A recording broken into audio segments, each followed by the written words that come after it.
right, and welcome back to the Late Start Show for our first alumni interview. We are here with U.S. Class of 91 alum, New York Times bestselling author, and Pulitzer Prize winner, Mr. Anthony Doerr. How are you, Mr. Doerr? I'm great, gentlemen. How are you guys today? We're good. Doing well. The weather's beautiful here. I don't know how it is there, but Yeah, beautiful. September's the best, right? It's like, oh, in the whole northern hemisphere. It's so nice. It's nice and cool. I went for a run this morning. It's gonna nice and sunny. The leaves are changing. Are the leaves changing in Cleveland?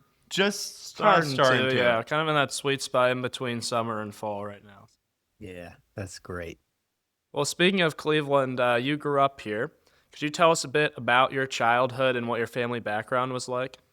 Absolutely, yeah. I had two older brothers, two U.S. boys. I was a mistake. I was 5 and 6 years younger than my older brothers. Came along as a surprise to my parents. And my mom was a school teacher. She taught at Roughing Montessori down in Cleveland Heights for a really long time. And then, right, I think the year or 2 years after I graduated from US, she went and taught at university school. So that was pretty cool. She taught eighth grade and then went up to the upper school and taught science up there and taught astronomy. So our family was really intertwined with US all the way through education. And I look back so fondly on those years. I just loved growing up in Cleveland.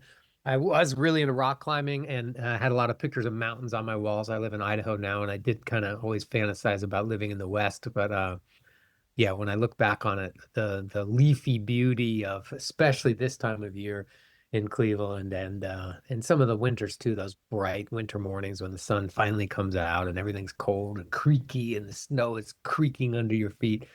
I really loved growing up in Cleveland, but I fell in love with an Idaho girl while I was in college. I went to college at Bowdoin College in Maine, and haven't lived in Cleveland since. What kind of things kind of captivated you as a kid? Were there kind of books or storytelling that like really stood out to you, or were there other interests that really took hold early on? Yeah, great question. Probably two primary things. One was books. I just loved books. I loved going to the library. I was always desperate to do the things my older brothers were doing. And so I would probably read whatever they call it now, like above my grade level. Thankfully, then it was more like whatever you take home whatever you want, kid. And librarians were never like, oh, that's above your reading grade or something. So sometimes, there'd be like something racy in a book or, somebody's doing drugs. I had no idea. I'm like 9 years old. I don't know what's happening. I was just in love with the idea that I could go get a Charlie Brown and a Stephen King and then suddenly, those start to be gateway drugs into writers like Paul Bowles or Jack Kerouac or eventually even like in high school, I'm taking Virginia Woolf home from the library and just giving it a go. And there was no real anti-intellectualism in our house, like, oh, that nerdy kid is reading too much. So that was probably my main interest that led to my profession. But the other one was just nature, just being outside all the time, fishing, going for runs outside, just getting in the mud, playing soccer at US. I just loved those rainy, muddy days when, you get just covered in head to toe in mud. Just love being outside. And, especially when you get to the upper campus, that ability to be outside all the time. There was this guy, Terry Harmon there. Is he still there? Yes, Still he is there. still Yeah. here. Yeah, that's cool. It was called outdoor projects in those days. And, it was just, and my mom was really quite good at that too. Just, reminding you that your education doesn't always have to be inside of a room and, collecting creatures, learning about the creatures that lived in the woods around us. Mr. Harmon teaching us how to get syrup out of the trees all over the campus. That stuff was magic. You don't really realize it all the time. You're just so happy to be outside with your buddies. Yeah, learning how to learn and learning that the entire world is a classroom, that you don't have to just sit in a room with fluorescent lights to learn, I think was a huge gift that US gave me. Yeah, that's amazing. I think for me, at least, reading allows my creativity to kind of see that there is stuff beyond the classroom and like imagine nature. And I think so that's really cool that we kind of share that same thing.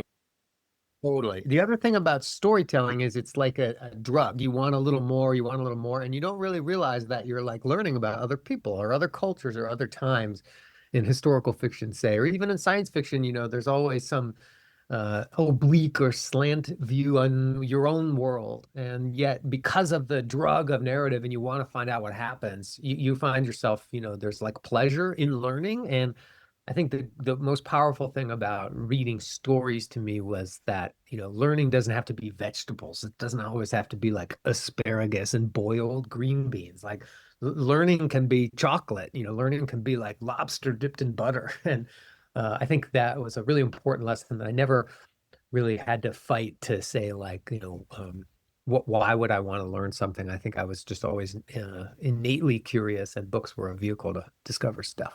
Yeah, and I think books, it's really crazy. I saw a quote on like how you're literally reading words on a page, but you're vividly hallucinating and kind of in those images in your mind, and it's just amazing how what books can do to create our imagination. Yeah, yeah, it's such an inexpensive material. I just love that, along with probably the visual arts, painting and drawing. I love that my job, you get to use this incredibly inexpensive materials. Thankfully for young filmmakers, that's changing. When I was your age, to make a convincing looking 5-minute movie was expensive. You had to have the resources of something like a university school. But now I think it is cool that everybody's got a video camera in their pockets too, and that people can be creative with really inexpensive, sort of inexpensive. There's still a good iPhones like $800 or whatever. But for me, writing, the black marks on a white page, that truly is, maybe $5 for the paper, and let your creativity go. It's a really democratic art form. Kind of after US, you kind of talked about you chose to attend Bowdoin College in Maine. What kind of was your high school experience in like, and what was your college experience like? Yeah, thanks, guys. High school, I was encouraged in writing quite a bit, but as you guys know, there weren't a ton of opportunities for creative writing. There were a few, but most of the writing I was doing was critical work papers, which is fine and obviously amazing practice. And I would get maybe just enough encouragement, unlike say in math, where they're like, "You're going to need to drop down from BC Calc to AB Calc." And writing, teachers would be like, "This is pretty good. There's problems here and here, but this is good writing." And that always feels good. That praise would often maybe keep me going. So I think I secretly always wanted to participate in the magic of storytelling. I just didn't quite know how. Our headmaster at the time, Dr. Rick Hawley, he had published a couple of novels, and that kind of seemed like magic to me. I was like, whoa, he's written some novels. He taught Western civilization sometimes, but that he was kind of secretly on the side of storyteller it was maybe the only living writer I met during high school, that I realized, oh, maybe it's possible, because you get in your head like all writers are kind of like dead, or they live in Europe, they don't live in Cleveland. So it didn't seem totally possible to me. And really all the way through college as well, I kind of harbored it secretly as a dream. I did write for the newspaper. I was a history major and an English minor at Bowdoin. But I had this kind of inarticulate dream of trying to do this thing. It just seemed as likely as, me becoming a blue whale or something, that I can become a published writer. So it really wasn't until after college, a couple years after college, I was living in Telluride, Colorado, and working as a cook. And I realized I was reading a lot more than my friends. And I started to think, I'm always going to regret this if I don't try it. If I don't try this before, say, I have kids or have a mortgage, or really get tied down to a certain way of life. Back when I was making $12,000 a year or something, what if I tried this? And so I went to graduate school, and that was really the first time that I got to wake up in the morning and read and write creatively, and start kind of taking it seriously like a job. Start at 8 a.m. and try to be a writer. And in those early years of your writing career, I'm sure there was some uncertainty. Did you have a backup plan, or were you really just all in on this dream? Yeah, great question. There's so much uncertainty and fear. Being the youngest, I think, helped, because thankfully, I have loving parents, but it's a scary thing to tell your parents. But like, well, yeah, I kind of just want to make up weird stories. What do you guys think? So that my two older brothers had taken more traditional paths, I think helped a little bit. Um, I think I did have a backup plan. I took the LSAT maybe 2 years after school, which is a test you take to become a lawyer. So I think maybe going to law school if this writing thing didn't work out. Thankfully, I'm really grateful that I came up in a time, unlike the time that you guys were growing up, in which magazines really still were a thing, like print magazines published fiction, and they were subscribed to by millions of people. And, there wasn't quite the internet yet. I graduated from college in 1995. Publishing in magazines, short stories in magazines, was a kind of proven path that stretched all the way back to like Mark Twain, Hemingway, and Fitzgerald as a way to kind of get your foot in the door of New York publishing. So you didn't have to live in New York City. You didn't necessarily have to have a lot of connections. It was just if you wrote something good enough and mailed it, not emailed it, but just mailed it to a magazine and they published it, then maybe an agent or an editor in New York might read that and ask you, do you have more or do you have a book? I'm really grateful. I think it's a little more confusing. There's such a fraying of media, as you guys know right now, and everybody's in their little honeycombs scrolling through their algorithms. It's a little harder to know what path to take to become a traditionally published writer, by a big corporate publishing house in New York City. So I'm grateful that magazine culture was kind of what launched me after maybe in my second year of graduate school. I know that you were awarded the prestigious Rome Prize, which gave you the chance to live and write in Rome. How did that opportunity kind of come about, and what was it like to spend time in Italy as a writer? Yeah, thanks, guys. Good research. That opportunity was crazy because back then the Rome Prize was not a prize you applied for. So in literature, you were appointed by anonymous people, and they were called the members of the American Academy of Arts and Letters. And so my wife was pregnant with two boys, twins. And the day she gave birth to them, I had a fellowship at Princeton University. The day she gave birth to them, I went back to the hospital. I went back to the apartment from the hospital, got our mail, and got some stuff she needed, and pedaled my bike through snow back to the hospital where she had just given birth. And inside the mail was an envelope offering us this thing called the Rome Prize. A year in Rome, we would have to leave in 3 months. And I'm so grateful she was brave enough and willing to be like, she was coming off morphine. She had had a C-section. So I'm like, do you want to move to Rome for 3 months with these babies? I'm so grateful that we did that. It was, my first time living in a city that big. Cleveland is big, but it's kind of spread out, and we lived out in the country and, east of Hunting Valley. Man, yeah, gosh, Rome with the car alarms and trying to fit a double stroller onto these buses and through all these tiny doors and all these hills and cobblestones. Um, and there's so many stories baked into every corner of that city. Here in Boise, Idaho, where I live, a century home is a really big deal. Like 100-year-old home is like got a plaque on it. And the apartment that we lived in, I think, was 500 years old. And every square, every piazza, there's a story of like emperors flooding this thing for like a mock naval battle, or, dragging lions and elephants in for some celebration. It was overwhelming and beautiful and really special. Italy at the time, they might still had the lowest birth rate in Europe. So twins were just this really powerful thing to see young babies, in a country that doesn't have a lot of babies. They'd be like, "Che gemelini, che carini," everywhere we go, the kids were celebrities. So that was pretty fun. Yeah, that's amazing. Well, in 2014, I believe it was your second novel, All the Light We Cannot See, was published, which is obviously a huge success. Can you take us back to the origin of that book, kind of when the idea came to you for that book and how it came to life? Yeah, of course. Yeah, what year were you guys born? 2009. 2008. Yeah, here we go. Awesome. So I'm going before your birth, 2004. This is around the time that we brought the boys to Italy. This is like, George W. Bush presidency years. I was on a train to New York City for my first novel.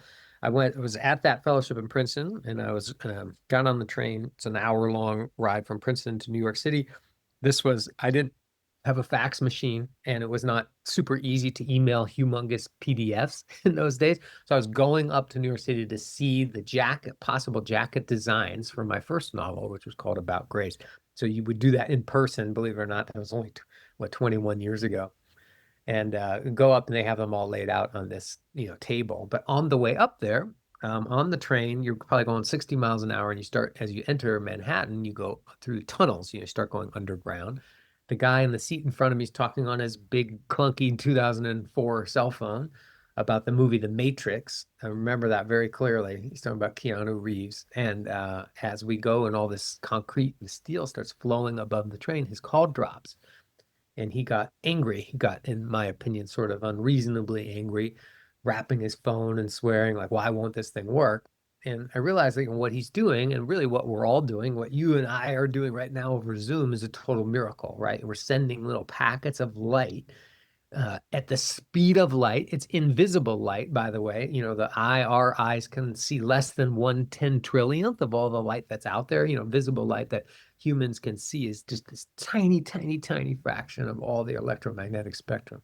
And he's sending all these invisible packets through tunnels and through concrete, and rebounding between radio towers at the speed of light. He's got a little transmitter and a receiver packed into this tiny little device that's even much smaller now. You guys have them in your pockets, I'm sure. That's a miracle. We're using invisible light to send communication to somebody that isn't in the same room as us. And that was a new thing in the history of humanity. You had to be in the same place as the people you were communicating with forever. And so it's just got, after that moment, usually titles come late to me, but on the train, on the way to see my designs for my first novel, I wrote down the title of my second novel, All the Light We Cannot See, and just started thinking about all the ways we're limited, and got back, and really that night started this journey of reading about radio and the power of radio, and pretty soon focused on World War II and how much radio, the power of disinformation and misinformation and propaganda really determined the course of World War II. The German Socialist Party that became the Nazi Party really identified incredibly early the power of radio to bend the truth, and started subsidizing radios, nationalizing radio stations. By 1938, they had 1 million of these inexpensive, kind of cool-looking radio sets in people's homes. They made this thing called the Volksempfänger, that was something made with one of the early plastics called Bakelite, and young people begged their parents to get these things. Like, all the young Germans wanted these things. And suddenly now the voice of the Reich, the voice of the Führer, was in the living rooms of millions of Germans. And very quickly you can start shaping, just like we're seeing today, like we saw during COVID. Very quickly you can start shaping and twisting people's minds and changing the truth. And I strongly believe that the radio was a strong influence in the Holocaust and the destruction of so many Jewish families. I've read that you spent about 10 years working on All the Light We Cannot See. So when in 2015, after all that hard work, when All the Light We Cannot See won the Pulitzer Prize for fiction, where were you when you got the news about winning the Pulitzer, and what went through your mind? Yeah, nice question. Thanks. The book got quite popular before that, like overwhelmingly popular, like 100 times more popular than my previous books. So it was like at #1 on the New York Times bestseller list for a while, and that was probably in January and February of 2015, and I got pretty overwhelmed by the publicity demands. I just wanted to get back to work on a new book, and every time I checked my email, there'd be 100 new emails. For a while, for my first 4 books, my email address was on my website, so I just didn't have this kind of infrastructure in place to protect me, and I didn't quite know how to say no to all the invitations. There's so many worthy things coming into your inbox, like, hey, our Humane Society needs a speaker. Will you come to Tennessee and do it? And I used to say yes to that kind of stuff, and it was just humanly impossible to say yes to all the things that were coming in. So we moved that spring break to France with the kids, just to try to slow down our lives a little bit, and also meet some of the publicity demands in Europe, because the book has ended up being published, I think, in 45 different languages. So you kind of feel like you owe it to all those foreign publishers to do some publicity for them too. So we were in France when we won the Pulitzer Prize, and yeah, I mean, I was like, my phone's ringing. It's like, hey, you're live on ABC radio. What does it feel like to win the Pulitzer Prize? I'm like, oh, I haven't even talked to my parents. I'm like, how do you know this? So it was a lot. It was pretty overwhelming. French know about the Pulitzer, so I was on a lot of French TV, and they're putting makeup on my big bald head, and all these things are totally new for me, and not really why I got into writing in the first place. So often I would try to protect, there's almost like 2 identities. There's Anthony, that can be like this public figure guy, but then there's Tony, who just wants to like shoot hoops and read about the Browns and, wear a hoodie and not be Anthony, because you can't, I feel like I can't be who people think I am. I made up this book in a basement in Boise, Idaho, and people expect you to be something, I think, and or maybe I expect myself to be something that I can't quite be. So there's a lot of imposter syndrome that kind of came up around that time about the Pulitzer. And directly after that, did you feel any pressure after having such a major success of a book? Did you feel any pressure of what to write next, or kind of, I mean, you mentioned the syndrome, but like trying to like live up to that success? Yeah, good. You guys are good. Yeah, that's a really good question. And of course, thankfully, I enjoy arranging language so much that usually about 10 minutes into a writing day, those fears can kind of go away. You're just so immersed in the problems of what you're making, but the fighting through the fear to get through those first 10 minutes would often be quite hard. Just that my book, I have a first book after All the Light We Can't See is called Cloud Cuckoo Land, and it's even crazier. It's bigger. All the Light kind of follows two characters back and forth, a German boy and a French girl, and Cloud Cuckoo Land follows five. And so I decided, while I had the intellectual resources, while I was still young enough, I was going to try an even more complex structure. The architecture of Cloud Cuckoo Land is wild. You're moving back and forth from the past to the present, and also there's a section in the future.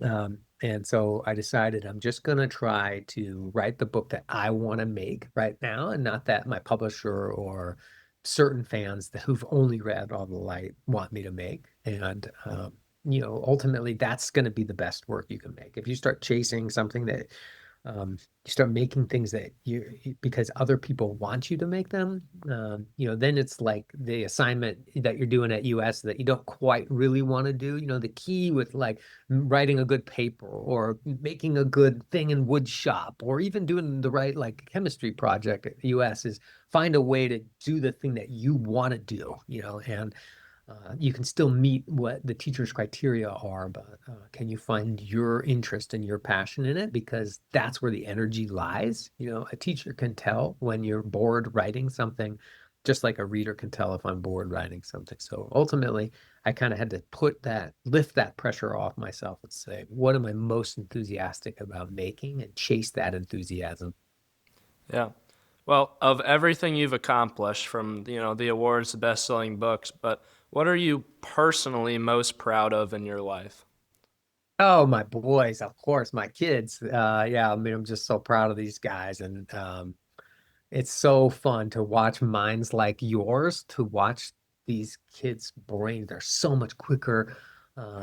There's so much fear in my generation about AI, for example, and seeing how my sons are like, well, this is the world. We got to figure out how to use this, and let's embrace it, and let's understand how we can write prompts that will help us, and how can we not use it as a corner cutter or something to cheat with, but to enhance our lives.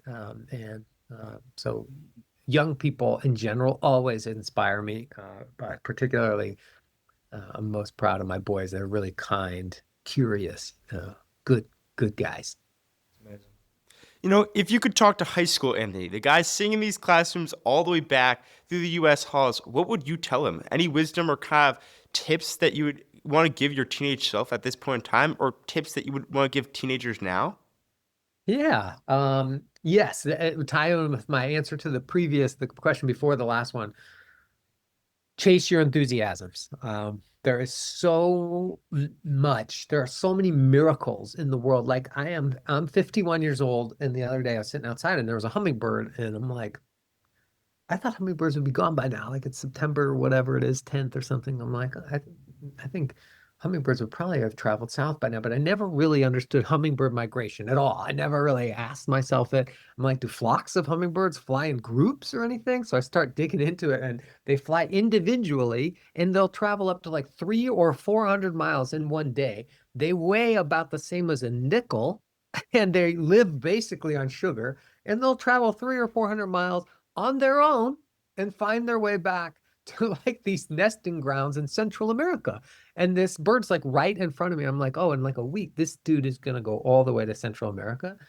And I, I mean, it's so incredible that we get to be alive for 80 years, if we're incredibly lucky, on this planet and get to just be some tiny part of this incredible matrix of life that has existed here. The planet's whatever of 4.5 billion years old. Like, and we get to be here for these 80 years. So I would say anytime you feel a little down or you're worried about the future, just turn to the incredible magic of being a part of this creation, of this astonishing world. And I think, uh, you know, human connection to other species, that's the key to feeling less alone and less afraid about the future. And just look for wonder and awe. It's all around us. It really is. You don't have to get on a plane to fly to Bora Bora for awe. It's right there. It's right outside your windows. So that'd be my advice.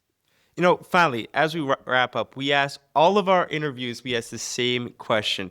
Think back to kind of all the times you almost quit writing, the drafts that maybe collapsed, some of even the rejections of those long dry spells, and the late night doubt. What kind of pulled you back to the page, and what is your why? So, Mr. Doerr, we kind of want to ask, what keeps you going? Yeah, let's go. You guys are like better than 99% of podcasts. This is awesome.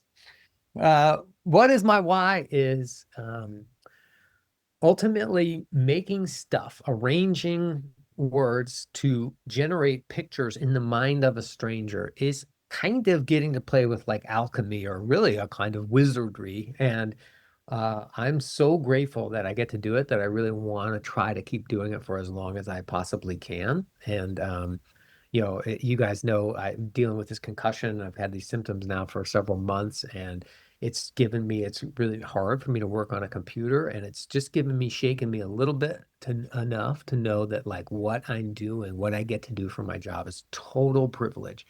Every day that your visual system is working and your legs are working and you can move out in the world is such a gift. So if I can try to write stories that connect people and make people feel slightly less alone, to say, oh yeah, I recognize myself in that character, or feel inspired by the natural world in some way by my writing, then I'm really happy and really grateful.